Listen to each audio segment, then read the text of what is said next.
Hi everyone. In today's tutorial, we will show you how to place an icon next to text in WordPress.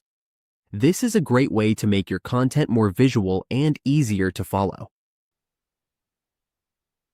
On your WordPress editing page, adding an icon is simple. All you need to do is click the area where you want to add it.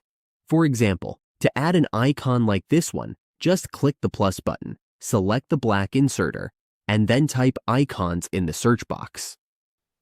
From there, choose the social media icons option. You will see a preview right away. We can add WordPress icons, Facebook icons, and many more.